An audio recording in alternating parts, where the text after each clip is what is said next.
Salam saudara pemirsa, sampai jumpa kembali dengan kami dalam program Berita Pengharapan.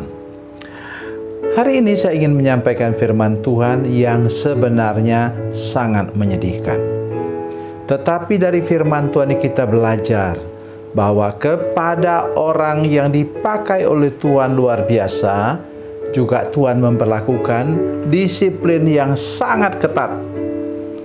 Dan itu sudah disampaikan dalam firman Tuhan. Mari kita berdoa sebelum kita lebih jauh mendengarkan firman Tuhan ini. Bapa, dalam nama Yesus, terima kasih banyak Tuhan untuk kebenaran firman Tuhan yang sebentar akan kami dengar. Kami berdoa supaya Tuhan menolong kami semua untuk mengerti.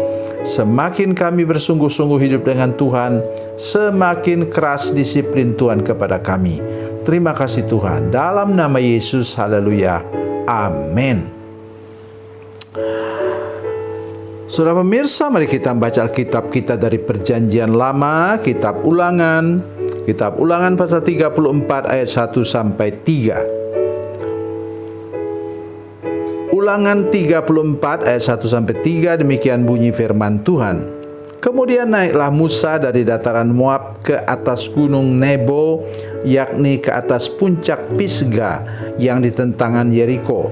Lalu Tuhan memperlihatkan kepadanya seluruh negeri itu, daerah Gilead sampai ke kota Dan, seluruh Naftali, tanah Efraim dan Manasye, seluruh tanah Yehuda, sampai ke laut sebelah barat, tanah Negeb dan lembah Yordan, lembah Yeriko, kota pohon kurma, itu sampai Zoar.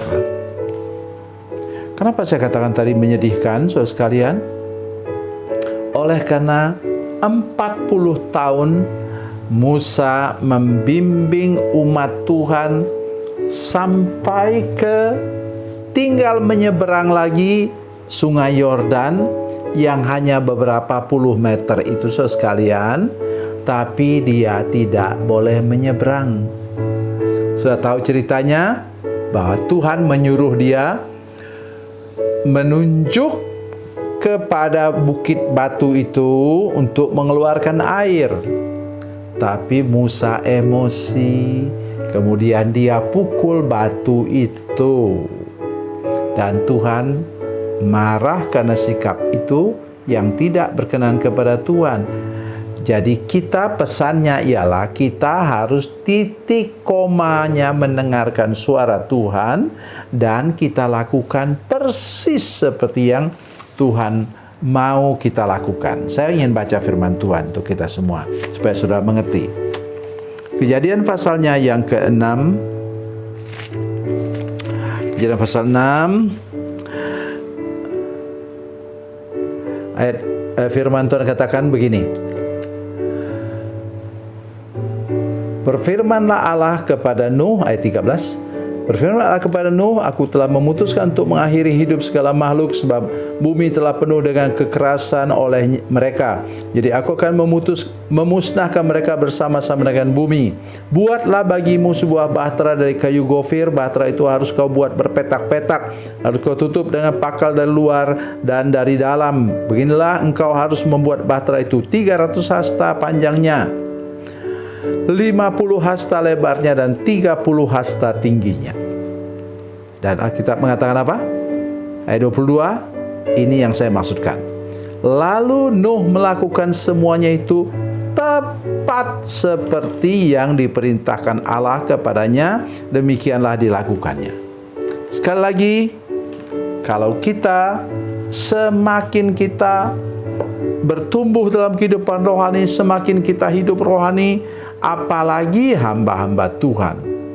Saya pesankan kepada kita semua, janganlah berkhotbah atau menyampaikan firman Tuhan, ya kita cuma baca teks firman Tuhannya. Kemudian kita isi dengan pikiran kita sendiri di situ. Tidak boleh. Saya 17 tahun saya mengajar apa? Homiletika, ilmu berkhotbah. Itu yang selalu saya tekankan. Janganlah kita ambil firman Tuhan hanya untuk kita mengeluarkan unek-unek kita, pikiran kita, kemampuan pengetahuan kita. Jangan. Ya, kita harus ikut titik komanya firman Tuhan dan ingat pusat firman Tuhan adalah Tuhan Yesus. Jadi tidak bisa kita katakan Daud begini, Daud begini, Daud begini, Daud begini. Amin.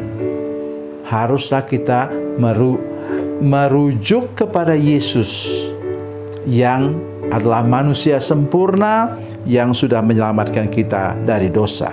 Baik. Alkitab mengatakan dalam ayat yang berikut, saya baca untuk kita sekalian, apa katanya?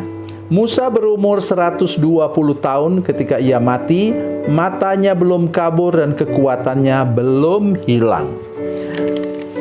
Coba saudara lihat. Itu dia bisa lihat 50 km sampai ke laut itu. 50 km. Ke ujung sana itu 100 km, ke selatan 100 km. Itu wilayah yang dia lihat. Matanya betul-betul masih terang. Terus katanya tadi, kekuatannya belum hilang. Rumusan ini mengatakan bahwa Musa masih diperlukan, masih kuat. Itu tingginya Gunung Nebo itu adalah 1000 meter. Jadi dia bisa naik sana tanpa bantuan dari Yosua. Luar biasa. Jadi oleh sebab itu pesan saya kepada kita semua, mari jaga kesehatan, tapi juga hiduplah berkenan kepada Tuhan. Mengapa dia begitu sehat, saudara sekalian? Ya, kan dalam perjalanan dia makannya mana? Makanan yang sangat bergizi. Kemudian mereka selalu berjalan kaki sehingga kakinya kuat. Itulah masalah kami yang hidup dalam AC, ya. Kemudian naik mobil, jarang jalan kaki.